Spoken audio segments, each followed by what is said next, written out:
ململانەی دابەشکاری پۆستەکان هەرێمی کوردستانی خستۆتە بەردەم ڕاستیەکی تاڵەوە. دوای تێپەڕینی زیاتر لە ساڵێک بەسەر هەڵبژاردندا هێشتا پەرلەمانی کوردستان پەخراوە و گرێکوێرەی نێوان پارتی و یەکێتی لەسەر دابەشکاری پۆستەکان نەکراوەتەوە. ئەمەش خولی شەشەمی خستۆتە بەر تیغی دووبارە هەڵبژاردنەوە. واللهی دووبارەکردنەوە ئەگەر یعنی بەم میکانیزمی ڕابردوو بێت یعنی دووبارەکردنەوە کەش من بە گرنگ نازانم ئەکەوێتەوە سەر ئیرادە و ویست و نیەتی لایەنە سیاسیەکان یعنی چ نیەتێکیان هەیە بەرامبەر پەرلەمانی کوردستان ئەیانەوێت ئەم دامەزراوەیە فعلەن دامەزراوەیەکی کارا بێت بۆ کۆی کە لە یاسا کارپێکراوەکان نەهاتووە و ئەو دەسەڵاتانی کە بۆی دیاری کراوە چونکە پەرلەمانی کوردستان بەپێی پەیڕەوی ناوخۆ یاسا کارپێکراوەکان گەورەترین دەسەڵاتی یاسادانان و مەرجەعی سیاسی و یاسادانانی هەرێمی کوردستانە.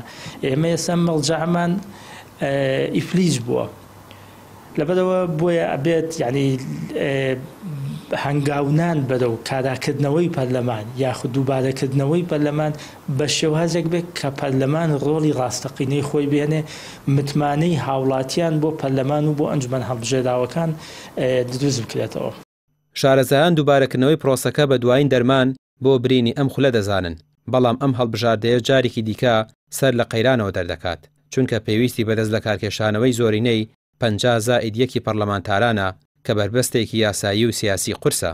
خۆی لە دنیاە وەکو دەرچەیەک ڕێگە چارەسەریەک بۆ ئەوەی کە حکومەت و کابینەیەک پێک ناو دەرچەیەکی معقول و گونجاو و شیاوە یعنی ئێستا ببینێ ئێمە لە ساڵی 2021 لەبەرەوەی ڕای گشتی و جادەی عێراقی متمانەی نەمابوو بۆ حکومەتە ڕاستەخۆ پەنایان برد بۆ هەڵبژاردنەی پێشوەختە بۆی ئەکرێ ئێمەش پەنای بۆ بەرین بەڵام پێم وایە ئەو میکانیزم و دەقی یاسایانی کە لە بەردەمایە و دۆخی سیاسی لە پلەی هەرە سەریسەرەوە ئیمکانێتیانی هەڵبژاردن بۆ سەر لە نوێ هەڵبژاردنی پەرلەمانی کوردستان دووبارە بکرێتەوە.